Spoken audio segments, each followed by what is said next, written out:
Bismillahirrahmanirrahim. Assalamualaikum warahmatullahi wabarakatuh. Alhamdulillahirabbil alamin wa bihi nasta'inu ala umuri dunya waddin. Asyhadu an la ilaha illallah wahdahu la syarikalah wa asyhadu anna Muhammadan abduhu wa rasuluh, amma ba'd. Alhamdulillah, puji syukur milik Allah.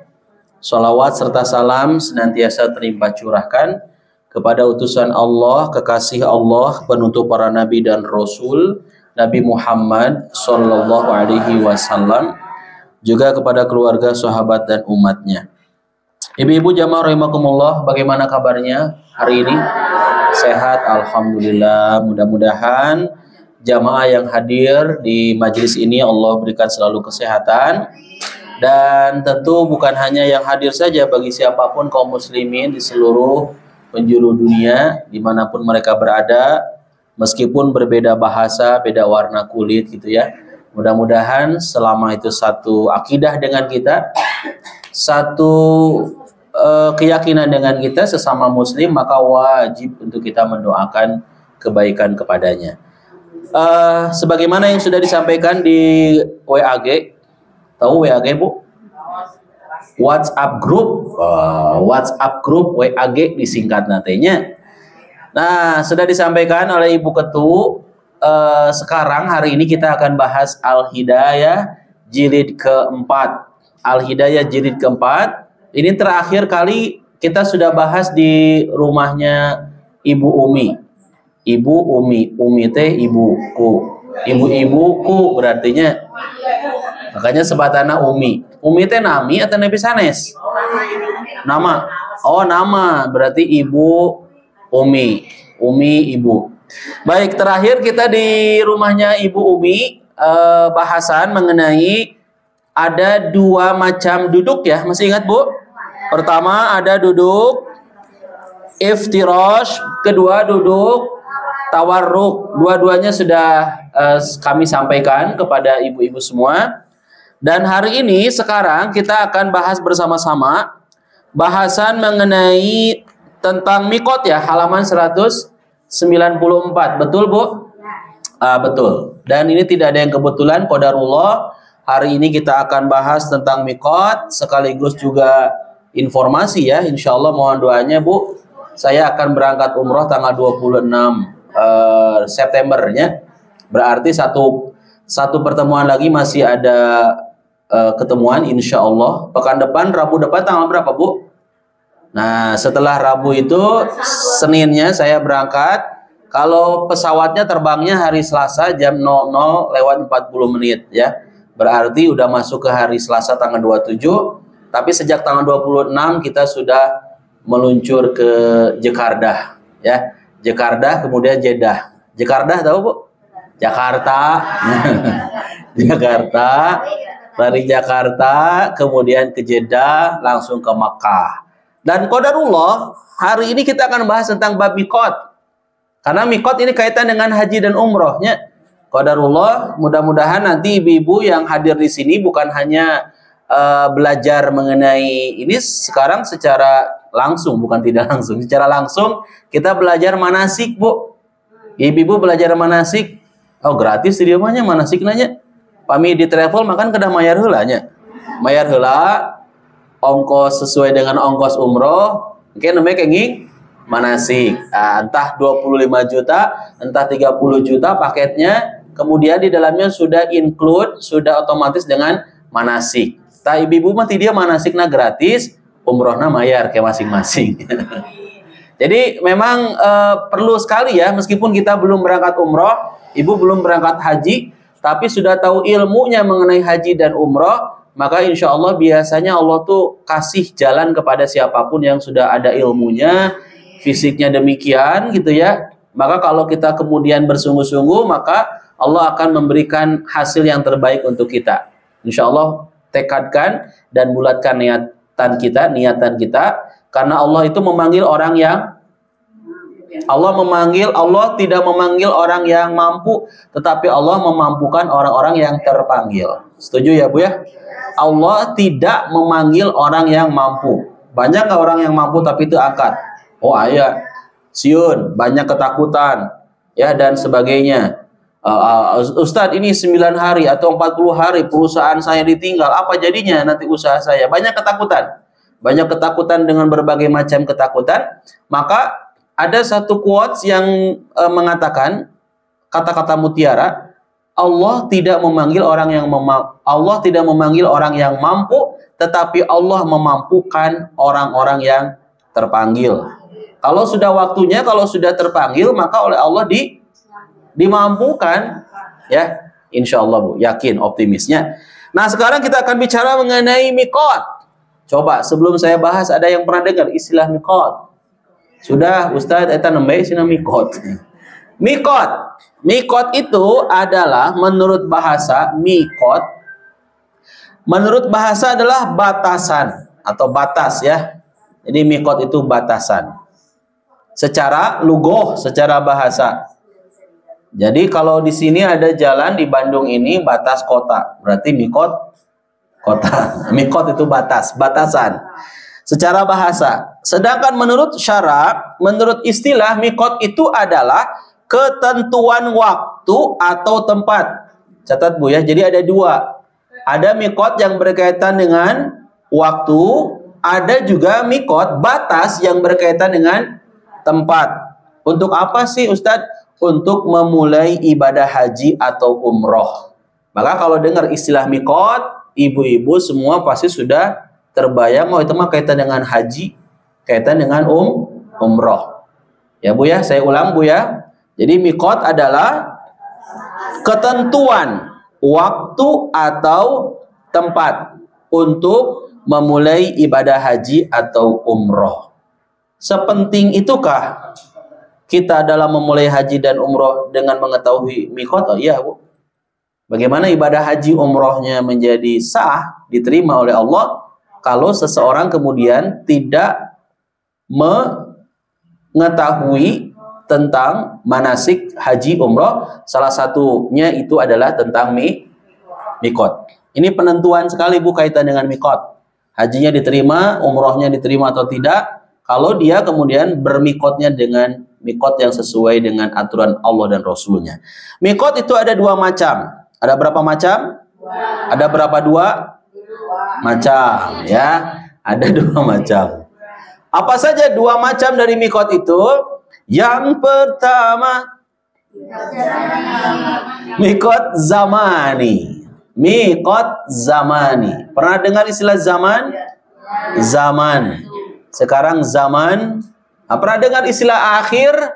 Zaman. Ya, zaman. Banyak kemudian kita sering menyematkan istilah zaman, ya. Termasuk akhir zaman. Zaman, miqat zamani. Apa itu miqat zamani?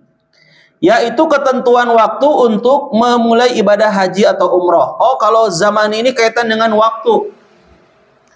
Zamani ini adalah kaitan dengan waktu. Miqat zamani berarti batas, ketentuan waktu. Kapan sih mulainya haji teh Bu?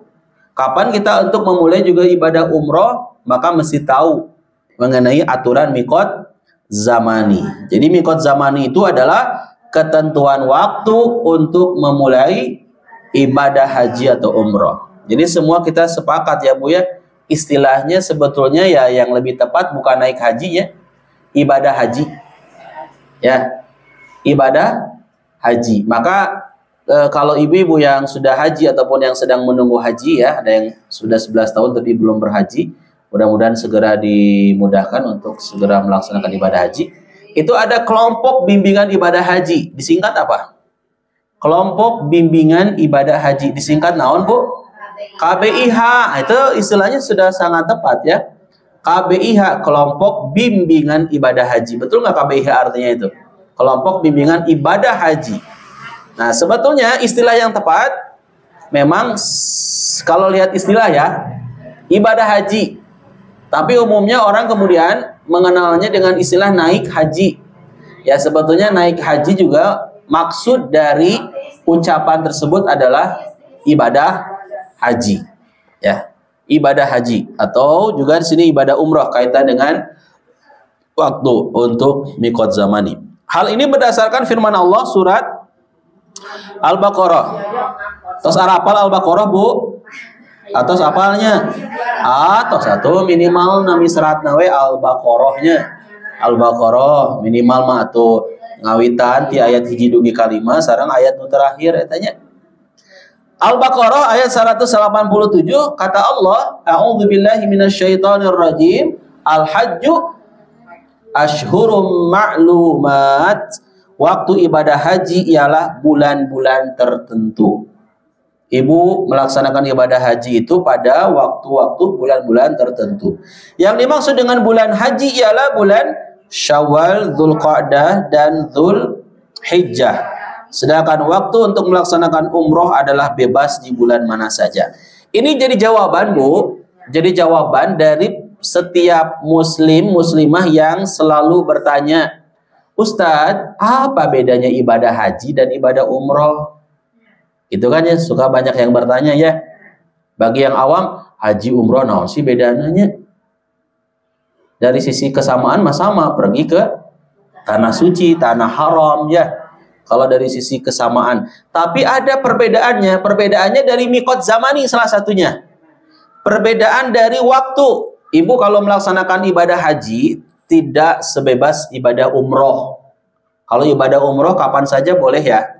Misalkan nih saya tanggal 26 berangkat, pulang sekitar 26, 27 terbangnya ya, 27, 28, 29. September sampai tanggal berapa? September. Sebut saja pulang saya tanggal 5 Oktober. Misalkan tanggal 6 Oktober berangkat lagi, boleh tidak? Boleh. Kemudian pulang pertengahan Oktober. Berangkat lagi, boleh tidak? Kemudian November, awal November berangkat lagi. Boleh tidak? Boleh. Ngan ieu pengawasan bubar juga nanya. Cenah tanya ustadna, henteu bubar mah sia urang milari dewe ustad da seueur cenah saur Bu Haji teh nya. Milari dewe ustadna. Ka mana nu ustad biasa duh kada teu aya wae eta teh cenah. Tah, jadi kalau umroh mah bebas. Maka jangan aneh, jangan heran kalau orang yang diberikan kesehatan, ilmunya ada, acisna ayanya, sanes ustad, sanes pembimbing ieu biasa jami biasa. Jami biasa teh saur anjeunna, saur tetanggina mah luar biasanya.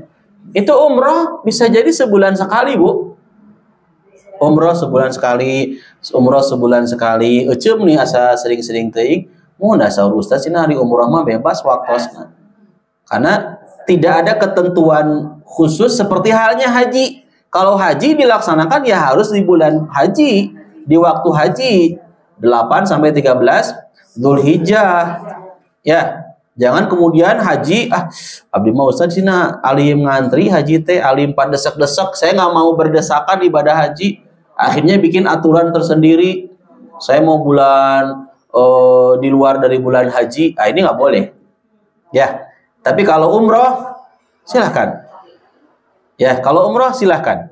Mau sebulan sekali, sebulan 2 kali hari kiat fisik nama ya. Karena kaitan dengan umroh, meskipun orang kemudian punya kemampuan, tapi kalau fisiknya tidak memadai, sebulan sekali juga sebetulnya agak ini ya Bu ya, agak lelah ya. Karena ibadah haji, ibadah umroh khususnya yang bisa berkali-kali itu ternyata memang kedua-duanya juga sebetulnya ibadah fisik Bu ya. Ibadah fisik, betul tidak? Ibadah fisik. Belum ngantrinya, belum perjalanannya, belum nanti pas di sanahnya Bu ya. Itu fisik sekali, fisik sekali. Maka tidak sedikit orang yang kemudian kalau tidak kuat fisiknya, belum memulai itu sudah pesan kursi roda. Ya karena kondisi mungkin fisik yang tidak memadai untuk melaksanakan tawaf, sa'i dan seterusnya. Ya ibu-ibu jadi paham ya. Di antara perbedaan ibadah haji dan umroh, kalau ibadah haji ada waktunya Bu, ada ketentuannya, tidak boleh buat aturan tersendiri. Tapi kalau ibadah umroh, tidak ada batas waktu, dalam arti kapanpun untuk melaksanakan ibadah umroh dipersilahkan. Bahkan haji yang tamatu itu jelas ya ada kaitannya dengan umroh. Umroh dulu kemudian melaksanakan ibadah haji. Yang kedua, mikot selain zamani ada mikot makani. Ibu tahu istilah makani? Sudah makani belum? Makan. Makan secara bahasa Arab itu adalah tempat. di mana makannya, di mana tempatnya makan itu ya. Kalau makan bahasa Indonesia, ya makan tuang ya, sesuatu yang bisa untuk dikonsumsi oleh diri kita. Tapi kalau makani, mikot makani ialah tempat di mana jamaah haji atau umroh memulai ihram. Jadi kalau mikot makani mah Bu, Ibu ketika melaksanakan ibadah haji, ibadah umroh, tidak boleh kemudian sembarang untuk berniat ataupun tidak boleh sembarang untuk memulai ihram. Ustaz, saya ihramnya mau di Jalan Budi nomor 42 aja, nggak bisa. Karena Jalan Budi nomor 42 tidak termasuk pada ketetapan ataupun tempat di mana jamaah diperkenankan, diperbolehkan untuk berihram. Maka nanti insya Allah akan kita sampaikan, Bu, mikot makan itu di mana aja sih? Ya, kalau perjalanannya dari Indonesia, ya di Jakarta, kemudian menuju langsung ke Jeddah, penerbangan pesawat turun di Jeddah, di mana mikotnya, di mana tempat kita untuk berihram, untuk berniat, ya biar mudah difahami ya. Untuk berniat di mana nih?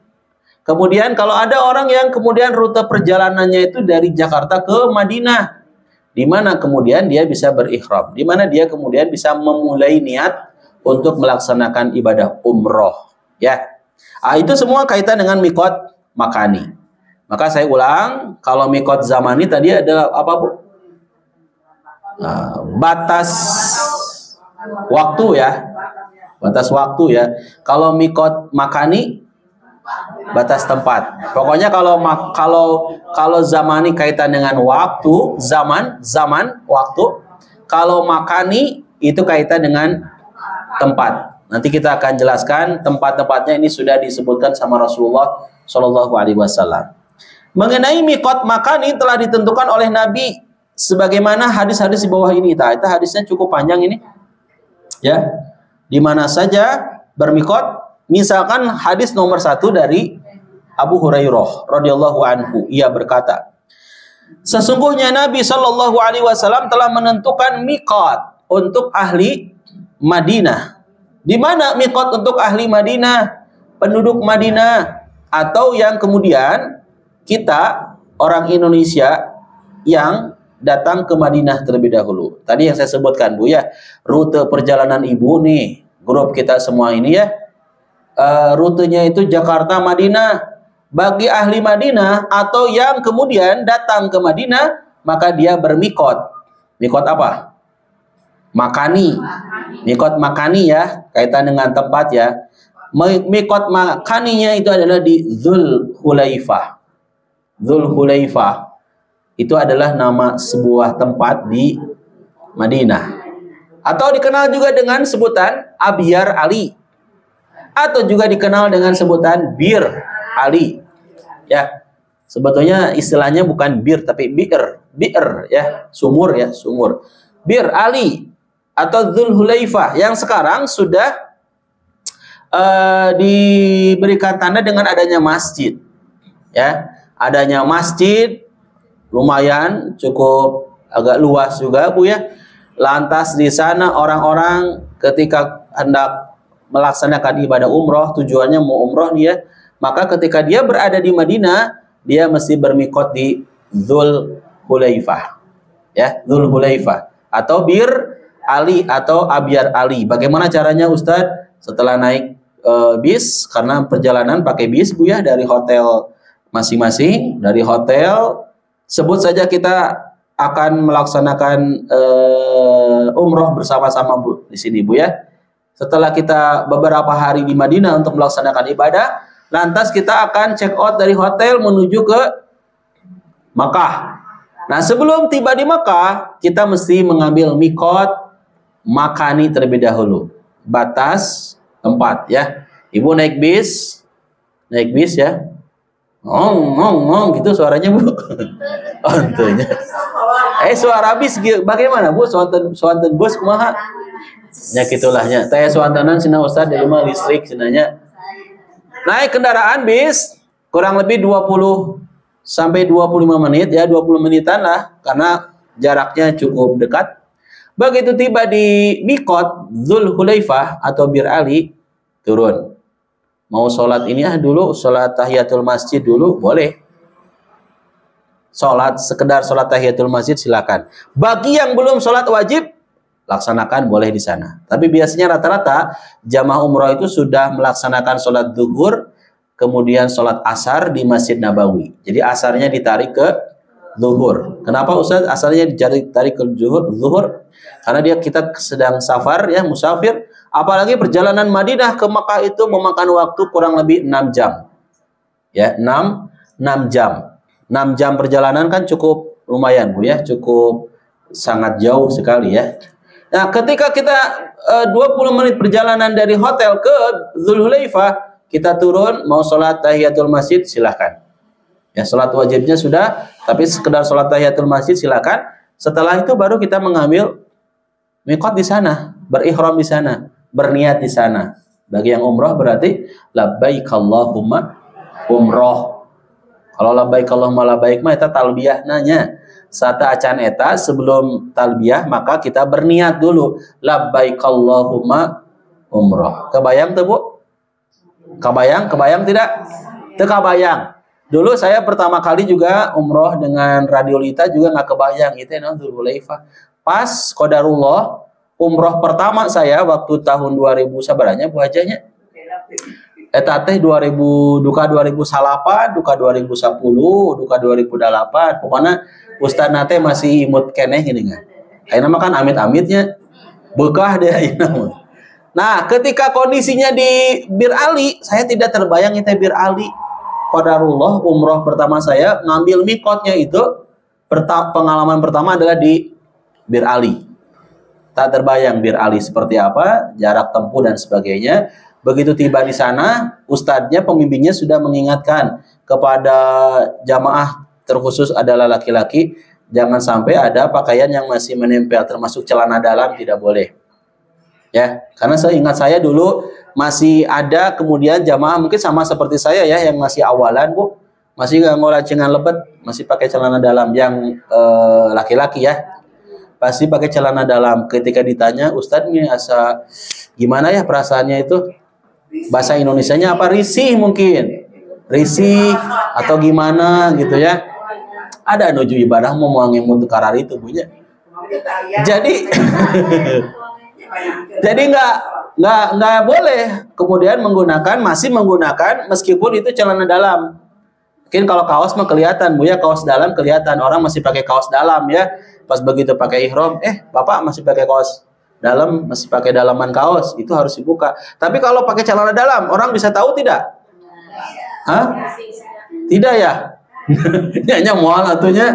Kalau yang masih pakai celana dalam nggak tahu dia pakai celana dalam atau tidak, kan kita nggak tahu ya. Misalkan nggak mungkin kemudian pembimbingnya mohon maaf kepada bapak-bapak akan kami cek celana dalam masing-masing. Nggak mungkin lah ya. Ditoongan. Cina Ustadz cina daripada ku Ustadz biasa ku abdi cina asisten cinanya. Jantan ibu-ibu itu mah balik lagi kepada kejujuran kita. Jadi laki-laki itu jangan kemudian merasa risih, merasa ringkit atau apalah gitu ya. Itu betul-betul mesti dibuka. Nah, ketika umroh pertama saya itu masih ada yang pakai celana dalam, tapi kondisi kita belum berihram, belum berniat ya, maka itu harus dibuka dulu. Bisa dibuka di toilet di masjid, ya. Kita belum berniat ya. Setelah itu dipastikan sudah tidak ada pakaian yang menempel laki-laki kecuali 2 lembar kain ihram, maka di sanalah kita berniat umroh. Wah, kecipta Bu, luar biasa nikmatnya Bu ya. Apalagi gratis. Oh, itu nikmatnya luar biasa. Pang nikmatnya. Pami anu mayar kumaha? Oh, oke nikmat ya perjuangan punya. Ya, jadi kalau mikotnya kalau ke Madinah nih, penduduk Madinah, ahli Madinah atau kita yang kemudian tiba di Madinah, itu mikotnya di Dzulhulaifah. Ya. Nanti kalau Ibu penasaran Dzulhulaifah itu mana sih Ustadz? Dzulhulaifah tinggal dibuka aja di YouTube, banyak Dzulhulaifah. Ya. Saya juga kalau tidak salah pernah buat video itu di Dzulhulaifah. Ya, sebetulnya kondisi masjid-masjid di sana nyaman ya Bu ya.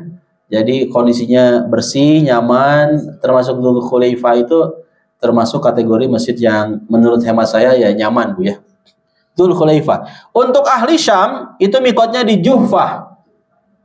Sekarang sudah ada map ya, bisa dengan mudah kita mengetahui mana lokasi-lokasi mikot makani ya, kaitan dengan tempat. Untuk ahli Najd di Qarnul Manazil. Qarnul Manazil. Dan untuk ahli Yaman itu di Yalamlam. Ini tempat-tempatnya bukan ngarang Bu ya, semuanya dari Rasul. Rasul yang menyampaikannya. Tempat-tempat itu adalah mikot bagi mereka yang tinggal di sana atau orang-orang yang datang melewati tempat-tempat itu bagi orang yang bermaksud untuk haji atau umroh. Meskipun kita bukan orang sana, tapi kita kemudian apa Bu? Datang melewati tempat mikot makani tersebut, maka kalau kita berniatnya untuk haji umroh ya harus berihram di sana, harus memulai ihram di sana.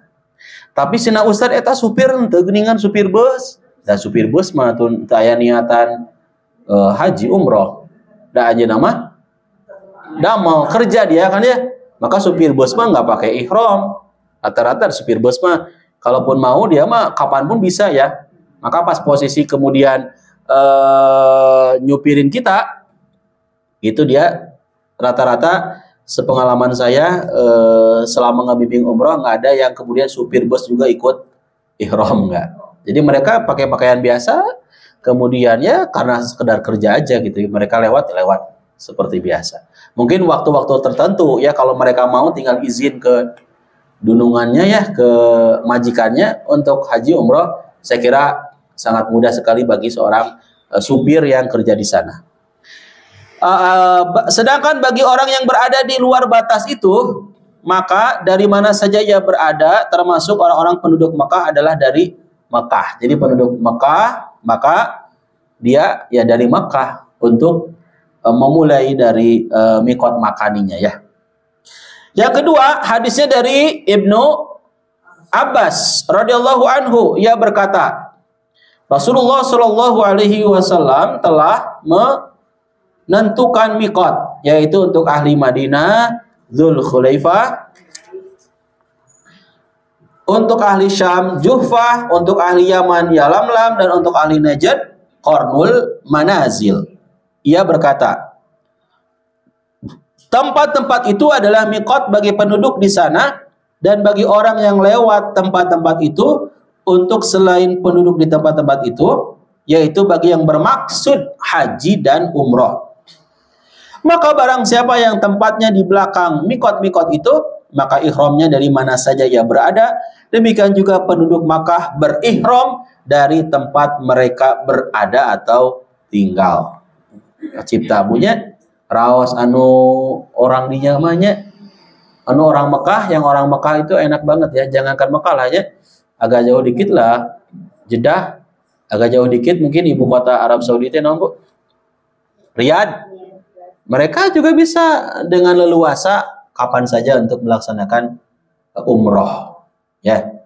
Maka kalau sekarang tuh lihat di YouTube itu banyak sekarang Bu youtuber. Ibu tahu youtuber nu ngaradamel video-video mereka tuh yang kerja di sana, entah mungkin TKI, entah mungkin TKW. Itu dengan seleluasa mereka hoyong iraha wae umroh sampai umroh. Ada dak bade ayeuna ge tiasa punya. Nah, luar biasa, masya Allah tabaraka rahman,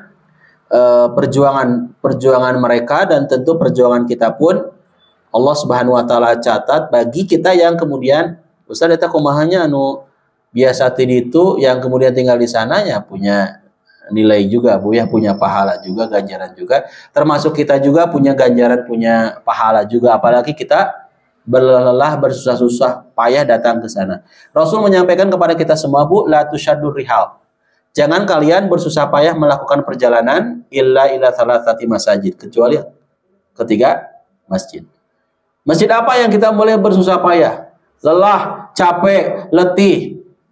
Lelah, capek, letih. Kata Rasul, nggak boleh kalian melakukan perjalanan kecuali ketiga masjid ini. Satu, Masjidil Haram. Dua, Masjid Nabawi. Tiga, Masjidil Aqsa.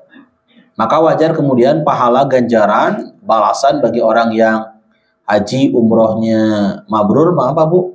Surga. Ya. Jadi laisa lahu jazaun ilal jannah, nggak ada balasannya kecuali balasan surga dari Allah.